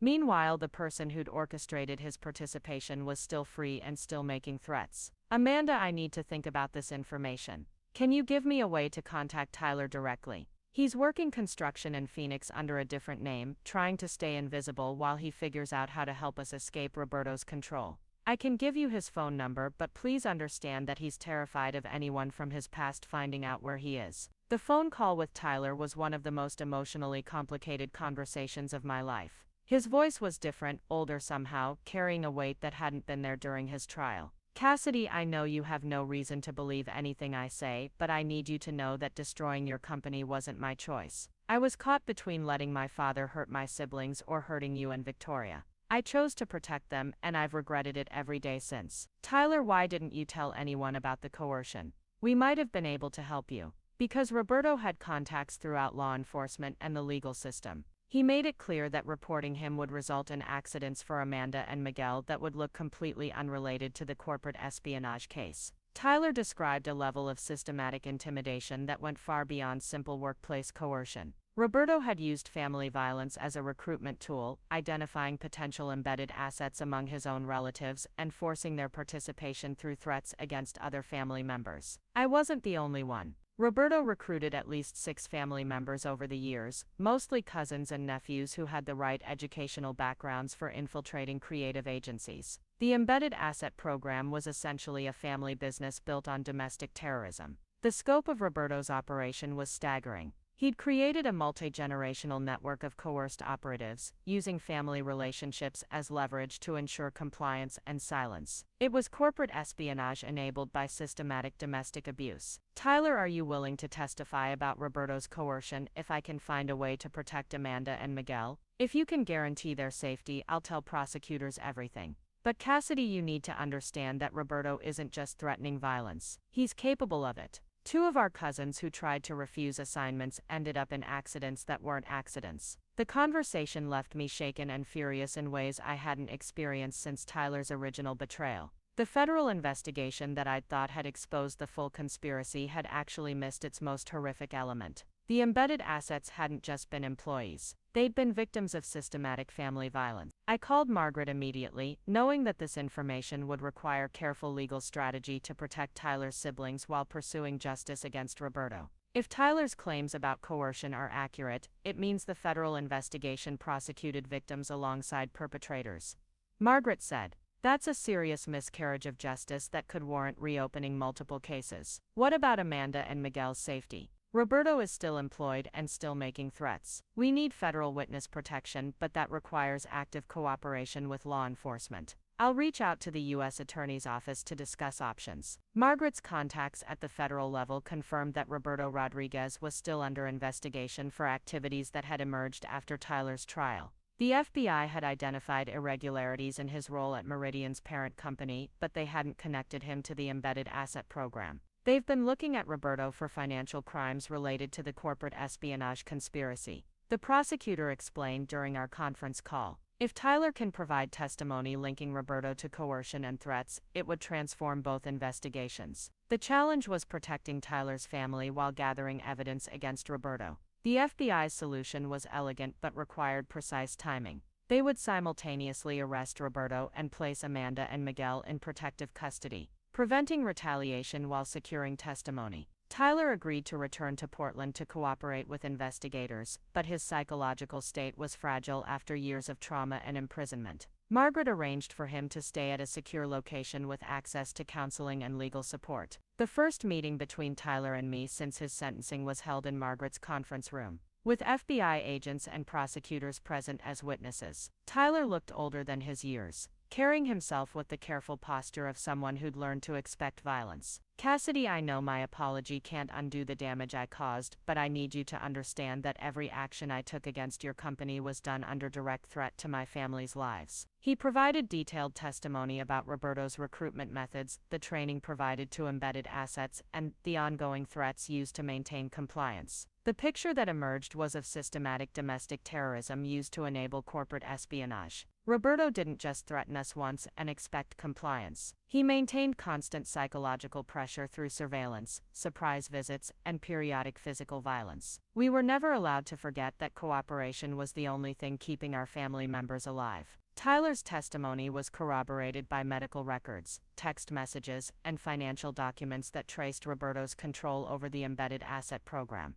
The evidence was overwhelming and deeply disturbing. But the most shocking revelation came when Tyler described the selection criteria for embedded assets. Roberto hadn't chosen family members randomly. He'd specifically targeted those with psychology or marketing backgrounds who could effectively manipulate their targets' emotional vulnerabilities. He said infiltrating creative agencies required understanding how creative people think and what insecurities they carry. Roberto studied your background, your relationship with your parents, your career trajectory, and he matched me to your profile, because I could exploit your specific vulnerabilities. The systematic nature of the psychological manipulation was more sophisticated than anything that had been revealed during the original investigation. Roberto hadn't just placed embedded assets randomly. He'd conducted behavioral analysis on targets and matched them with operatives specifically chosen for their ability to exploit particular emotional weaknesses. Roberto knew about your struggles with your parents' perception of your career success. He coached me on exactly how to manipulate that relationship, what language to use when contacting them, and how to position myself as the responsible adult who was trying to help you. Learning that my family dynamics had been studied and weaponized felt like a violation beyond anything I'd experienced during Tyler's original betrayal. Roberto had turned my personal relationships into tactical intelligence used to orchestrate my professional destruction. The FBI's operation to arrest Roberto and protect Tyler's siblings required coordination across multiple states. Amanda and Miguel were taken into protective custody in California while federal agents simultaneously raided Roberto's home and office in Portland. Roberto's arrest made national news because of its connection to the embedded asset conspiracy, but the family coercion angle wasn't initially disclosed. The FBI wanted to secure additional victims' cooperation before revealing the domestic terrorism elements of the case. Tyler's testimony to the grand jury was sealed, but prosecutors shared that it had provided crucial evidence linking Roberto to at least 8 embedded asset operations across the western United States. Each operation had involved coerced family members who'd been threatened with violence against their loved ones. The revelation that embedded assets had been coerced victims rather than willing participants changed public perception of the conspiracy dramatically. Media coverage shifted from focusing on corporate greed to examining how domestic violence could be weaponized for business purposes. Victoria and I were contacted by other agency owners whose embedded assets had been prosecuted during the original investigation. They wanted to understand whether their cases might also have involved coercion and whether justice had been properly served. If the embedded assets were being coerced, then we prosecuted victims while the real perpetrators remained free, one agency owner told us. That's not justice, that's continuation of the abuse. The moral complexity of the situation was overwhelming. Tyler had still committed crimes against our company, but under circumstances that would have constituted a complete defense if he'd been able to present it safely. Meanwhile, Roberto had orchestrated the entire conspiracy while remaining completely invisible to law enforcement. Margaret worked with federal prosecutors to explore options for addressing the miscarriage of justice represented by Tyler's conviction. The legal mechanisms were complicated, but there was precedent for overturning convictions when new evidence revealed coercion. The challenge is that Tyler voluntarily pleaded guilty without presenting a coercion defense, Margaret explained. Courts are reluctant to overturn convictions when defendants chose not to present available defenses. But he didn't present the defense because doing so would have endangered his family. That's not a voluntary choice. You're right, and that's the argument we'll make. Coercion that prevents someone from presenting a valid defense is itself grounds for overturning a conviction. The legal proceedings to address Tyler's conviction moved slowly, but the FBI's investigation of Roberto accelerated rapidly. His arrest had uncovered a network of domestic terrorism that extended far beyond corporate espionage into human trafficking, money laundering, and organized violence. Roberto had been using family coercion not just to recruit embedded assets but to force relatives into various criminal enterprises. The embedded asset program was just one component of a systematic abuse network that had operated for over a decade. Federal prosecutors announced additional charges against Roberto that carried potential life sentences. The scope of his criminal enterprise was so extensive that it required a task force of agents from multiple agencies. But for Tyler and his siblings, Roberto's arrest didn't immediately provide relief. Years of systematic intimidation had created trauma that couldn't be resolved through legal proceedings alone. All three siblings required extensive therapy and ongoing security protections. Tyler's psychological evaluation revealed the long-term impact of Roberto's coercion. He suffered from complex post-traumatic stress disorder, severe anxiety, and what therapists termed moral injury from being forced to harm innocent people to protect his family. Tyler doesn't just need legal vindication, his therapist explained during a meeting about his recovery. He needs to process years of trauma and develop coping mechanisms for the guilt associated with actions he was forced to take. The therapeutic process became part of Tyler's cooperation with federal investigators. As he worked through his trauma, he remembered additional details about Roberto's operations and other victims who might have been coerced. 6 months after Roberto's arrest, Tyler's conviction was officially overturned based on newly discovered evidence of coercion. The court ruling was unprecedented, establishing legal precedent for cases where coercion prevented defendants from presenting valid defenses. But legal vindication didn't immediately restore Tyler's life or relationships. Years in prison had left him with few job prospects, and his association with corporate espionage made employment in his chosen field nearly impossible. Victoria and I faced an ethical dilemma that kept us awake nights. Tyler had been coerced into betraying our company, but his actions had still caused real damage that had taken years to recover from. What did justice look like in a situation where the perpetrator was also a victim? The decision we reached was complicated and personal. We couldn't offer Tyler his old job back, but we could provide references for employment elsewhere and support his efforts to rebuild his life. We couldn't undo the damage he'd caused, but we could acknowledge that he'd been as much a victim of Roberto's conspiracy as we were. Tyler's response to our outreach was gratitude mixed with continued guilt. "I know you can't forgive what I did to your company," he told us during a carefully supervised meeting. "But knowing that you understand I didn't have a choice makes it easier to forgive myself." The conversation was emotionally exhausting for all of us.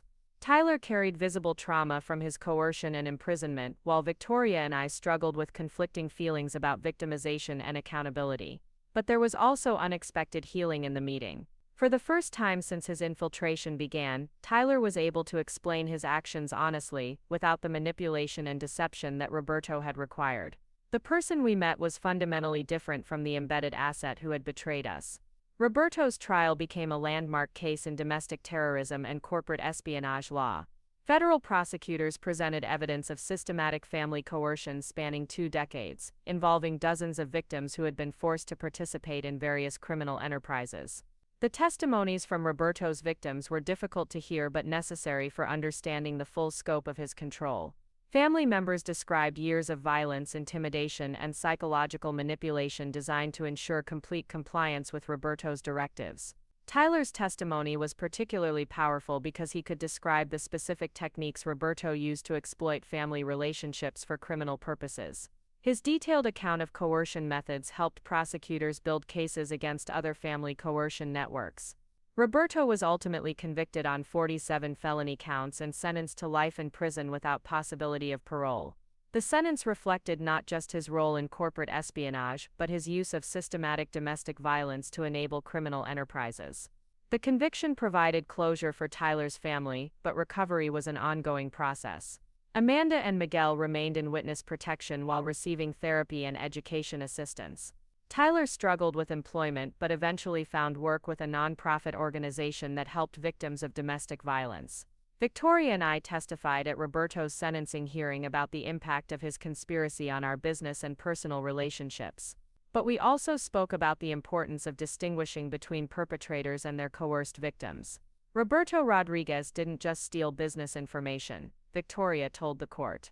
He weaponized family relationships and domestic violence to turn victims into unwilling accomplices.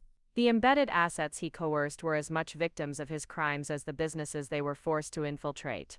The distinction was important for other cases involving coerced embedded assets. As Roberto's network was unraveled, prosecutors identified dozens of family members who had been forced to participate in criminal activities under threat of violence. Many of these cases required careful evaluation to distinguish between willing participants and coerced victims. The legal system struggled with prosecuting crimes where perpetrators and victims were sometimes the same people. Tyler's case became a model for addressing coerced participation in criminal conspiracies. His conviction was overturned, but he remained committed to making amends through cooperation with investigators and support for other victims. The embedded asset conspiracy that had seemed so sophisticated and unstoppable was ultimately revealed as a network of systematic domestic abuse. Roberto's control had depended on family members' willingness to sacrifice themselves to protect each other, a manipulation of love that was particularly cruel. But the exposure of family coercion also led to more effective interventions. Law enforcement developed new protocols for identifying domestic terrorism in corporate settings, and victim services agencies created specialized programs for people coerced into criminal activity. Tyler's story became part of training materials for FBI agents investigating corporate espionage. His experience demonstrated that embedded assets might be victims rather than villains, and that effective investigation required understanding the coercion mechanisms that enabled their recruitment. The personal healing was more complicated than the legal resolution. Tyler struggled with employment, relationships, and ongoing trauma symptoms. But he also found purpose in helping other victims of domestic terrorism and corporate coercion. Victoria and I continued to operate Lane Creative Studios, but with enhanced security measures and deeper understanding of how family relationships could be weaponized for business purposes. The experience had made us more cautious but also more empathetic toward employees facing personal crises. The relationship between Tyler and our company remained complicated. He wasn't an employee, or even an associate, but he was no longer an enemy. He was a fellow victim of Roberto's conspiracy, someone whose story illuminated the human cost of systematic domestic terrorism. Roberto's conviction marked the end of the embedded asset conspiracy, but it also revealed how domestic violence could be used to enable corporate crimes. The case established new legal frameworks for prosecuting family coercion and protecting victims who had been forced to participate in criminal activities. For Tyler, Roberto's life sentence provided security his family had never experienced. For the first time in years, Amanda and Miguel could live without constant fear, and Tyler could begin genuine recovery from the trauma of systematic coercion. The embedded asset program that had seemed like sophisticated corporate espionage was ultimately exposed as domestic terrorism disguised as business competition. Roberto had used family violence not just to control his immediate relatives, but to infiltrate and destroy competing businesses. The revelation changed how law enforcement approached corporate espionage cases, requiring investigators to consider whether embedded assets might be coerced victims rather than willing participants. Tyler's cooperation had protected other families from similar manipulation while ensuring Roberto could never again use domestic violence for business purposes. 5 years after Roberto's life sentence, I stood in the lobby of Lane Creative Studios watching Tyler Rodriguez teach a workshop on recognizing workplace coercion to a group of small business owners. His transformation from broken victim to advocate had been gradual and sometimes painful, but seeing him help others avoid the manipulation he'd endured felt like the truest form of redemption possible. The workshop was part of our quarterly security symposium, an event that had grown from informal victim support meetings into a nationally recognized conference on corporate espionage prevention. Tyler's presentation always drew the largest crowds because his insights came from lived experience rather than academic theory. Coercion rarely looks like dramatic threats, Tyler was explaining to the attentive audience. It usually presents as reasonable requests backed by subtle implications of consequences. The person being coerced often doesn't realize they're victims until they're too deep in the situation to escape safely. Watching him speak with confidence and authority was surreal after everything we'd been through. The nervous, manipulative junior designer I'd once known had been replaced by someone who understood manipulation precisely because he'd survived it. After the workshop, Tyler joined Victoria and me in my office for our monthly check-in. These meetings had evolved from legal necessity to genuine friendship, though none of us had expected that outcome when they began. How are Amanda and Miguel adjusting to civilian life? Victoria asked. Tyler's siblings had finally graduated from witness protection 6 months earlier, choosing to settle in Denver where they could start fresh without constant security concerns. Better than expected, Amanda's enrolled in a master's program in social work, focusing on domestic violence intervention. Miguel just got promoted at his engineering firm. They're both building lives Roberto can never touch. The update was encouraging, but I could see the residual concern in Tyler's expression. Years of systematic intimidation had left all three siblings hyper-vigilant about safety, constantly checking over their shoulders even when the threat had been neutralized. What about you? Any progress on the employment front? Tyler had been working with victim advocacy organizations while completing certification programs in counseling and business security. His unique background made him valuable to organizations serving people coerced into criminal activity, but traditional employment remained challenging. Actually, I wanted to discuss something with both of you. The FBI's Corporate Crimes Unit has offered me a consulting position developing training programs for agents investigating embedded asset operations. It would be study work using my experience to protect other potential victims. The opportunity was perfect for Tyler's skills and recovery needs, providing meaningful work that transformed his trauma into protection for others. But it also meant regular interaction with law enforcement agencies that had initially prosecuted him as a criminal rather than recognizing him as a victim. How do you feel about working with the system that imprisoned you? I asked. Complicated but necessary. If my cooperation can prevent other families from experiencing what Roberto put us through, then working with law enforcement becomes a form of healing rather than collaboration. Tyler's perspective on justice had evolved considerably since Roberto's conviction. He'd moved beyond seeking revenge to focusing on systemic prevention, understanding that real healing required ensuring others wouldn't endure similar coercion. Victoria's phone buzzed with a text that made her frown. Marcus needs to see us immediately. He says it's about a potential security issue. We found Marcus in his office studying financial reports with the intense concentration he reserved for serious problems. His expression was grim as he looked up from the computer screen. We've received inquiries from 3 different agencies about references for employees we've never heard of. All 3 inquiries came from firms that specialize in rapid expansion through acquisition. The pattern was uncomfortably familiar, even though the techniques appeared more sophisticated than Roberto's embedded asset program. Someone was conducting background research on our company, possibly in preparation for infiltration or acquisition attempts. What kind of information were they requesting? Tyler asked, his security consultant training immediately engaged. Standard reference checks, but with specific questions about our financial stability, client retention rates, and decision-making authority within the company. The questions were designed to assess acquisition viability rather than employment suitability. Tyler reviewed the inquiry forms with the analytical skills he'd developed working with the FBI. His ability to recognize manipulation patterns was invaluable for identifying potential threats. This looks like preliminary due diligence for a hostile takeover attempt, Tyler concluded. Someone's trying to determine whether you're vulnerable to financial pressure or client poaching. The realization that we might be facing a new form of corporate attack was frustrating after years of building security protocols and establishing stability. But having Tyler's expertise available made the threat feel manageable rather than overwhelming.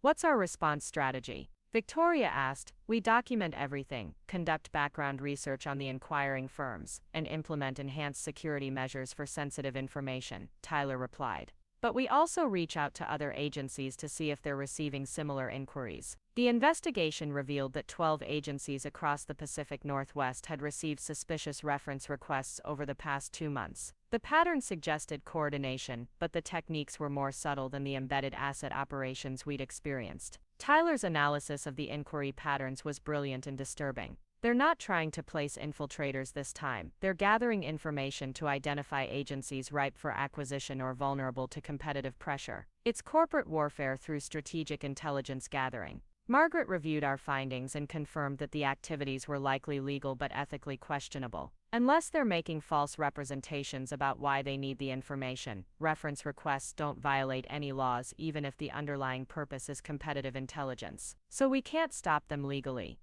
Not directly, but we can warn other agencies and create an information sharing network that makes their intelligence gathering less effective. The solution was elegant and collaborative. We organized a regional consortium of creative agencies committed to sharing information about suspicious inquiries and potential threats. The network made coordinated intelligence gathering nearly impossible by creating transparency around who was asking what questions. Tyler played a crucial role in designing the consortium's security protocols, drawing on his experience with both perpetrating and surviving corporate espionage. His insights helped other agencies identify manipulation techniques they might not have recognized otherwise. The key is understanding that corporate attacks rarely announce themselves. Tyler explained during the consortium's inaugural meeting. They present as normal business activities until the pattern becomes clear. By then, significant damage may already be done. The consortium's effectiveness was demonstrated within months when members identified a coordinated campaign by Meridian Creative's successor company to gather intelligence on regional competitors.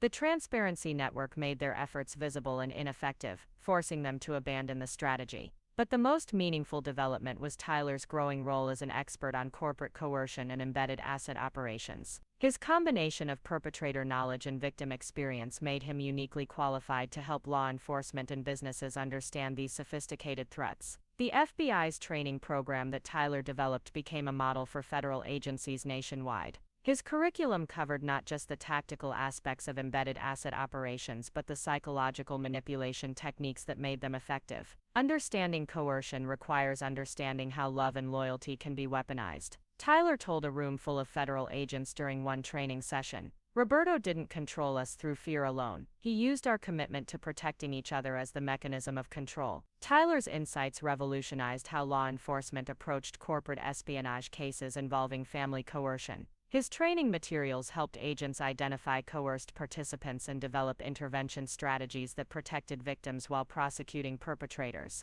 The personal healing continued to be complicated and nonlinear. Tyler still struggled with guilt about the damage he'd caused our company, even though he'd been coerced. Therapy helped, but some wounds from systematic manipulation required ongoing attention. I know intellectually that I was a victim, Tyler told me during one of our conversations. But emotionally, I still carry responsibility for every client relationship I damaged and every moment of doubt I caused you in Victoria. Tyler, carrying that guilt doesn't help anyone. What helps is using your experience to protect others from similar manipulation. I know that's why the FBI work is so important to me. Every agent I train, every case they solve using techniques I taught them feels like partial redemption for what Roberto forced me to do. The redemption Tyler sought was being achieved through service to others, but it required patience and self-forgiveness that didn't come naturally to someone who'd been systematically manipulated for years. My relationship with my parents continued to evolve in unexpected directions. The federal investigation and media coverage had forced them to confront how easily they'd been manipulated by someone exploiting their assumptions about my capabilities. We realize now that we never really understood your work or your success,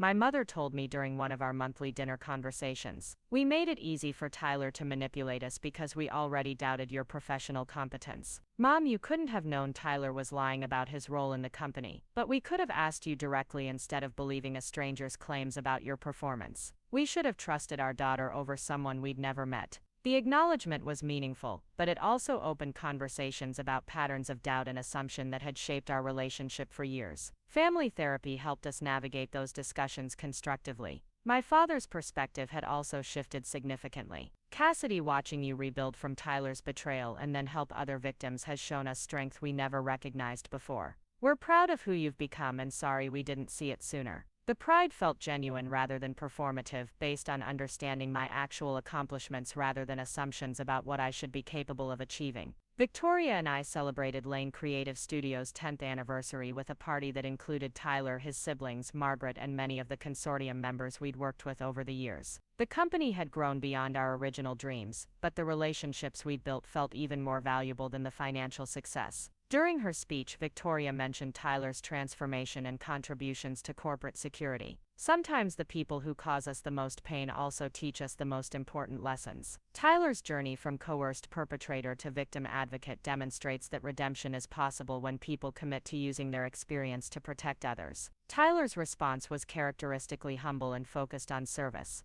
"I can't undo the damage Roberto forced me to cause, but I can work every day to prevent other families from experiencing that manipulation. That's not just my job now, it's my mission." The party was a celebration not just of business success but of survival and transformation. Everyone present had been affected by corporate espionage or domestic coercion in some way, but we'd chosen to build something positive from those experiences. 6 months later, Tyler called with news that felt like final closure on Roberto's legacy. Amanda just passed her licensing exam to become a certified domestic violence counselor. Her first job will be with an organization that helps family members coerced into criminal activity. The symmetry was beautiful. Amanda had survived Roberto's threats and was now professionally equipped to help other victims of family coercion. Her recovery had become a career devoted to preventing similar abuse.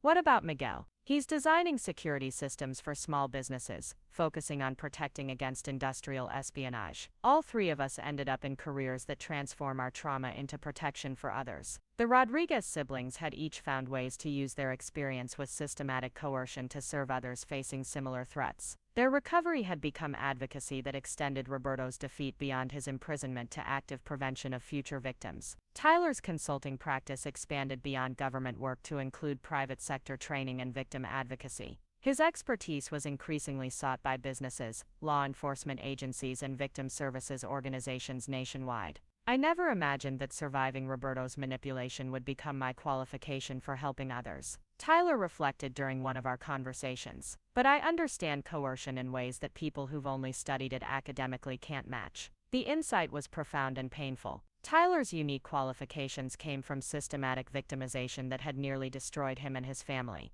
But his choice to transform that experience into service had created meaning from suffering. Lane Creative Studios became known not just for award-winning creative work but for corporate security expertise and victim advocacy. We regularly consulted with agencies facing potential embedded asset operations and testified in cases involving corporate coercion. The embedded asset conspiracy that had nearly destroyed our company had ultimately revealed strengths we didn't know we possessed and created opportunities we couldn't have imagined. Roberto's systematic domestic terrorism had been defeated not just through legal prosecution but through the network of relationships and expertise that emerged from surviving his attacks. Tyler's final transformation came when he established the Rodriguez Family Foundation, a nonprofit organization providing legal and therapeutic support to victims of domestic coercion. The foundation was funded partly through Roberto's forfeited assets, creating poetic justice that transformed his criminal proceeds into victim assistance. Roberto used family relationships as weapons to enable criminal enterprises,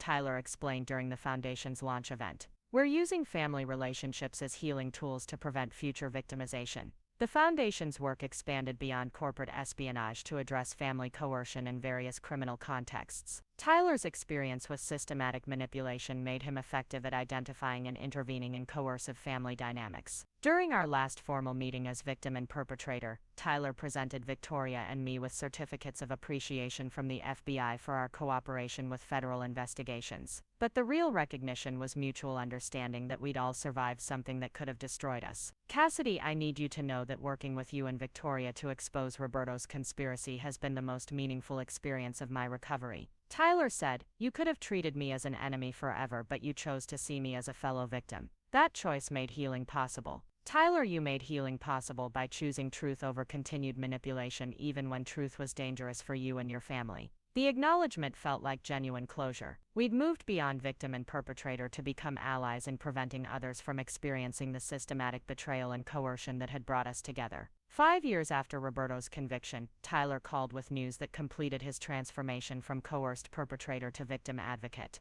"The Justice Department has appointed me as special advisor on domestic coercion and corporate crimes. I'll be developing national protocols for identifying and prosecuting family-based criminal enterprises." The appointment was recognition not just of Tyler's expertise but of his journey from victim to advocate. His work would protect countless families from the kind of systematic manipulation Roberto had perfected. Lane Creative Studios continued to thrive, but with security protocols and victim advocacy components that reflected everything we'd learned from surviving corporate espionage. Our success was measured not just in revenue and awards, but in relationships maintained and threats neutralized. The embedded asset conspiracy that had seemed so sophisticated and unstoppable was ultimately defeated through transparency, cooperation, and the courage of victims who chose to speak truth rather than accept manipulation. Roberto's systematic domestic terrorism had been exposed and prosecuted, but more importantly, it had been replaced by networks of support and protection. Tyler Rodriguez had infiltrated our company as a coerced asset and nearly destroyed everything we'd built. But his recovery and transformation had created resources for protecting other victims that were worth more than any business success we could have achieved alone. Sometimes the greatest victories come not from avoiding betrayal, but from surviving it with enough strength and wisdom to prevent others from experiencing similar pain. Roberto had tried to use family relationships as weapons of corporate warfare. Instead, he'd created a community of survivors committed to using family relationships as tools of healing and protection. The embedded asset program was finished, but the network of advocates it had inadvertently created would continue protecting small businesses and vulnerable families for generations. Tyler's coerced betrayal had been transformed into voluntary service that honored both his victims and his own survival. Up next, you've got 2 more standout stories right on your screen. If this one hit the mark, you won't want to pass these up. Just click and check them out.